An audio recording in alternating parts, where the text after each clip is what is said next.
Hello, I am FerrousPilot, and today I'll be interviewing Johnny Marshall of Thuggery. He's also known as the Mighty Git, and right now he's working on a game called Mighty Tactical Shooter. It's a unique mixture of turn-based tactics with classic side-scrolling shoot-'em-up. Johnny, welcome to the show.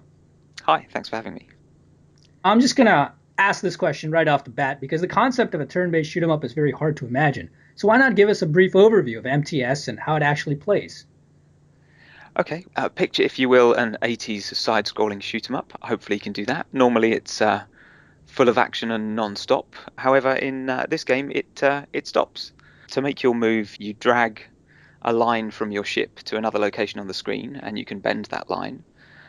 You can also choose which weapons and fire missiles across certain paths. And it all plays out like a diagram.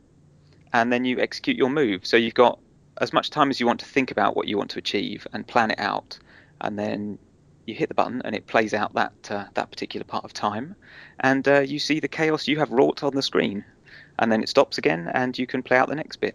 So it's, rather than being a reflex shooter relying totally on your reaction speed, it's much more about planning things out and then seeing what happens and adapting to the situation as it evolves. All right, and what about the story of the game? What kind of story does it have? Does it have like a fully detailed story, or is it just a sort of excuse plot with a focus on the gameplay? Actually, it has a proper plot. I wanted to take the normal shmup genre and add in all the bits you don't normally get. So you don't normally get a fully fleshed out plot in a shmup. Usually it is a bit of an excuse. But in this one there is a nice dark plot to it. I can't give away the ending, which is the best bit, and when I thought of how to end it, I was really, really pleased. But at the start, the intro starts with a shot inside an orbital facility orbiting a planet, and it's supposed to be secret out in space. Humanity's on its last legs. They've been crushed by the alien horde, and this secret facility is just about to start building 1,000 of these amazing little fighter ships every day, and that's their last chance to kick back at the things that have been pushing them down. Unfortunately, things go a bit wrong in the intro, and well, let's just say there's only one ship left, and it's crashed on the planet, and it's very, very badly damaged. And that's where you begin your flight as a crashed ship on the planet, surrounded by nasty things that want to kill you. We spoke a bit about the turn-based aspect of this game, and what are some of the challenges associated with adapting a traditionally action-based style of game into a more turn-based game? Pretty much everything. Getting it to look right and to feel right is very tough. I probably spent about 3 or 4 months just iterating on the feel of the interface. The very earliest prototypes had a fixed move length, so the line you dragged away from the ship, it had to be of a specific amount of time, and so therefore a specific length, and that felt quite restrictive when I was prototyping it. So just to see what would happen, I took out the restriction on the amount of time, and it felt much better in those situations where you wanted to do a small quick move and then see what happened.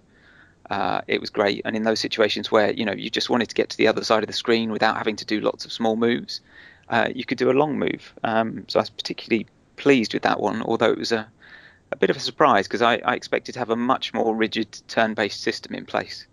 And it's become quite a free-form, simultaneous turn-based kind of system. Yeah, it almost seems a little bit like a sort of real-time with pause type of system as well, more so than more structured turn-based like you might get from XCOM or something. Yeah, although I haven't played it, I've had a couple of comments about it being a bit like the planning on Frozen Synapse. And also, something I wasn't expecting was a few people said it reminds them quite a lot of submarine simulators because there's a lot of prediction that happens in that. And one thing I haven't mentioned about the game so far is that as you make your move and you drag out and plan your move, it shows you a dotted line of where all the enemy bullets and enemies are going to go at that time. So you get a little preview of where everything's going to be at that point in time, which allows you to make sure your bullets intercept baddies, and so you destroy them. Makes it much more tactical, I guess. What really motivated you to go in this sort of atypical direction with Mighty Tactical Shooter? Specifically because it was atypical. I finally decided to follow my childhood dream of just writing games for a living. Um, but I didn't want to. I didn't want to come out of the blocks with just a clone of something. Um, I wanted something a bit more original.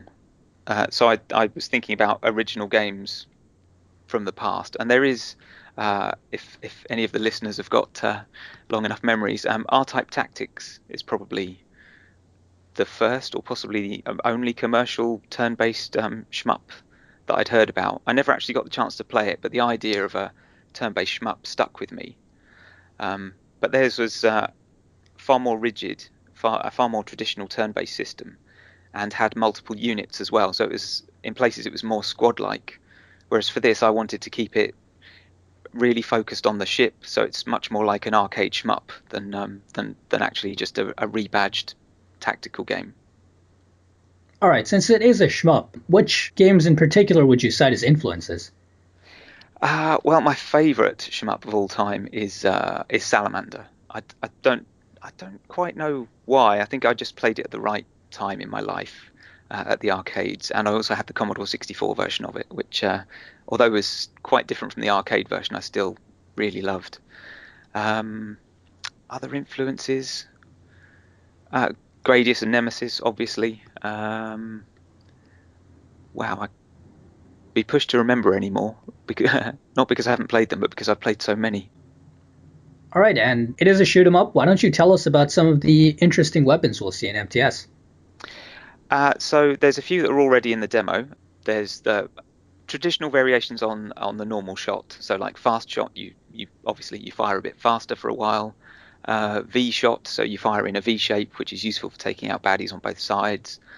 Back shot, which is useful for shooting things behind you. They're very standard. There's a big laser beam you can trigger, which does stacking damage. So as long as you stay focused on the thing you're trying to shoot, the damage stacks and stacks and stacks. And as long as you can keep focus, you'll destroy it quite quickly. But if you slip off, then it unstacks very quickly as well. So it's that weapon's very good as long as you can keep your aim, and it teaches you about just the right angles of approach on certain baddies.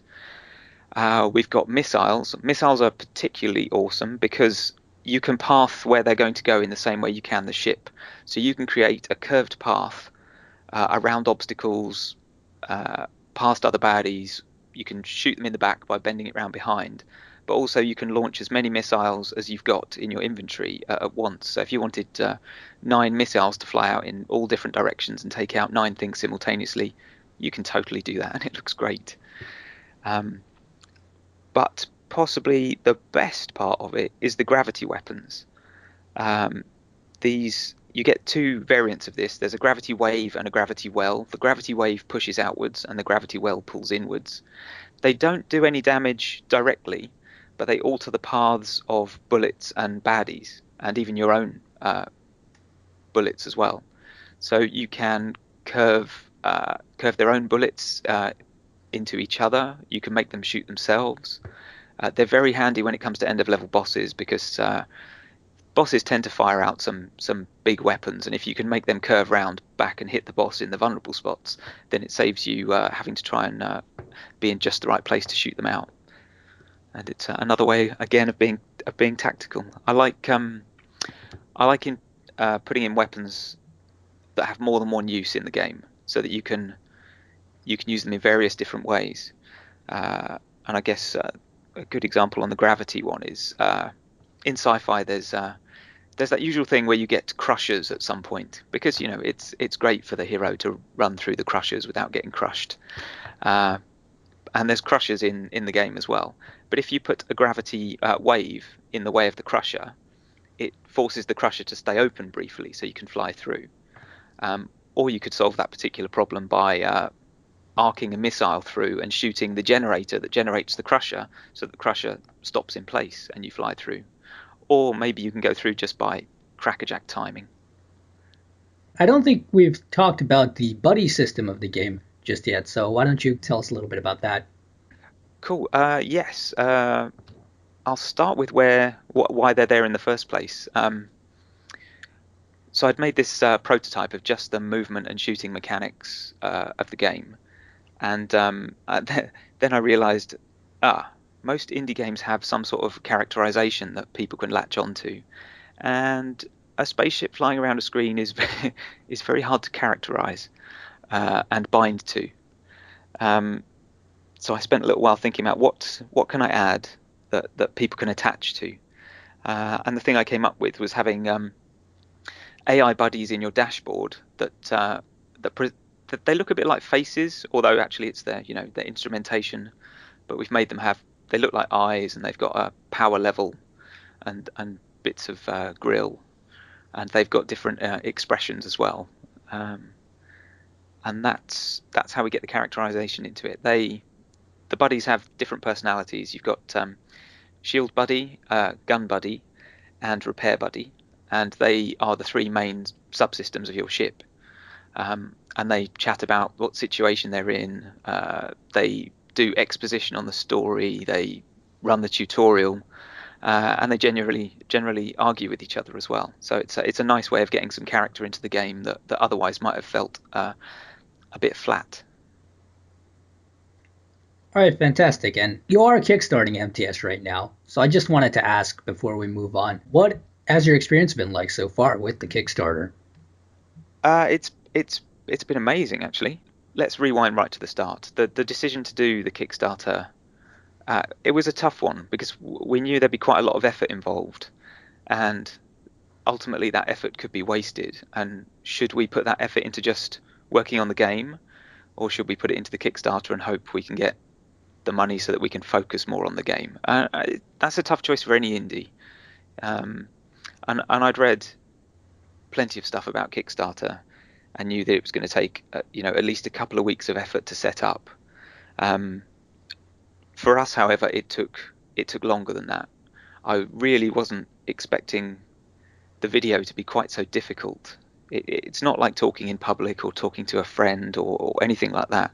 As soon as I got in front of the camera and pressed the button, I forgot everything. I forgot my name. I forgot what the game was about. I couldn't seem to articulate anything when the camera was running. And it was a real struggle to do that. And I sort of rallied and railed against it and procrastinated because I found it so difficult. It was a real struggle. Now it seems a bit silly to have reacted that way, and I think I could do another one a lot better. But yeah, for anybody about to do a Kickstarter, be prepared to have to really fight with it if you haven't done any videoing and speaking to camera before, because the last thing you want to do is a video that people can't see the passion in your eyes, and that's the first thing you lose when you try and concentrate on not forgetting your lines. Suddenly the passion goes out of your voice, it goes out of your eyes, and people can see that. So it's tough to put the passion that you genuinely feel about your game into a video. And you've probably seen plenty of videos like that where it sounds like a monotone to the screen, and it sounds like they're not even interested in their own game, which is definitely not the case. It's just that talking to video is really, really tough. So that was the most time consuming and stressful part of it. So it probably took us about maybe 2.5, 3 weeks of effort. And I had to learn a whole bunch of skills like video editing that I'd never tried before, and went through various different bits of software until I found something I was comfortable with. Yeah.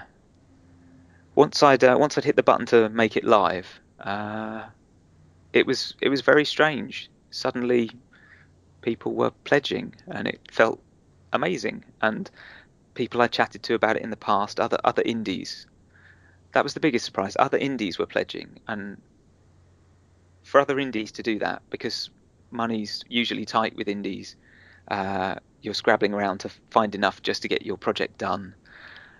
So for them to give to me was frankly amazing, and I'm really thankful they have, and friends and family as well. And soon after that, you start seeing names you don't recognize, and it's a bit of a shock to think, oh, that's complete strangers. They want my game to exist, which is really nice, because it's easy to stop believing in your own game. You're so close to it, you lose all objective critical thought about it, and it's easy. Well, it was easy for me to think nobody's going to want this. It's too strange. But But yeah, so there's been a lot of points where I've frowned, and equally as many points when I've smiled. Today I'm smiling. Let's talk a little bit about you. What were you doing before you got into indie game development, and how did you become involved with it? So directly before, I was running a company with three other guys, which we'd been running for over 3 years. Nothing to do with games. We were doing bespoke IT stuff, high-end scalability programming. So technically, by trade, I'm a scalability engineer. Lots of high-end software engineering, not something you'd necessarily associate with games. But I sort of had a change of perspective in my life, whether it's because I'd reached my 40s and that's when you reevaluate your life. But I realized I was doing a lot of stuff that was very difficult and I struggled with, but I was doing it, and I was doing it for other people. And I realized that if I'd put that amount of effort into something I was passionate about and I actually wanted to do, maybe I could get somewhere. So maybe that's an epiphany I should have had earlier in my life. But that's what led me to stopping working there, deciding that my main focus was indie development. And even though I spend 60% of my time contracting to make money to survive, the reason I do that is so that I can spend the rest of the time doing indie development. So now at least I've got it structured the right way round. Instead of trying to do it part-time in my spare time, it's now my main focus. However, I do have to still go and earn money. Hopefully over time I'll do less contracting, and as the games start making some money, I can spend more time doing that. But the games industry isn't new to me. I spent a little time in it. From a kid, I always wanted to be in the games industry, and that's one of those common illusions that if you want to make games, you have to go into the games industry. And maybe that's not so much these days with the tools so freely available. Maybe people just can jump in and start making their own games straight away. But that's what I thought you had to do. You had to go into the industry. And eventually I fought my way in there, and I worked at NCSoft for a few years working on MMOs and a couple of unreleased non-MMO projects. I met some really great people, but I also discovered that the industry isn't the fun bit. It's the people who you meet, the skills you pick up. The industry can be quite cruel because you work on stuff for quite a long time and it can just be thrown away, which may be a sensible business decision, but it's a hard thing to take when you've been working on something for so long with a bunch of people you really like. Yeah, you can't underestimate the impact that has on you. After that, of all things, I worked on Second Life for a couple of years. I think they wanted me partly because I had some MMO skills, and while you wouldn't call Second Life a game, it shares a lot in common with MMO games. And I really enjoyed working at Linden Lab. It was a very strange company. I loved it. I really did. Running an indie game company, I imagine it isn't exactly a life of luxury. And you said you had to do some contract work and stuff to, just to pay the bills. If somebody wants to do what you're doing right now, what piece of advice can you give them? You have to commit to it. The reason why I'd never been able to do it up till now is I couldn't fully commit to doing it. I'd try doing it on the side, after hours, out of hours, at weekends, but other things would get in the way, and that chips away at your resolve. If you structure your life so that it's your priority, and even if you have to do other things, that's fine. But as long as the thing you want to do is your main priority, rather than the thing you're trying to squeeze in all the gaps, you'll work towards it. It's a lot less frustrating when structured that way. Otherwise, you're always upset that you just can never find enough time to work on it. All right, Johnny, thanks for coming on the show. And MTS looks pretty great. I want to tell people that it's on Kickstarter right now, so go and support it if you think it looks interesting. You can also get the demo from there and check it out for yourself. It's also on Greenlight, if I'm not mistaken. Yes, it is, and any votes on Greenlight would be great. Right, and I'll also throw a link to both of those pages down in the video description, as well as the Sock Thuggery website. Once again, Johnny, thanks for coming onto the show. Thank you very much. It's been an absolute pleasure. And to my viewers, I'd like to say thank you very much for watching. As always, if you enjoyed the video, please subscribe, like, or comment. It helps me out a great deal, and I will see you next time. Goodbye.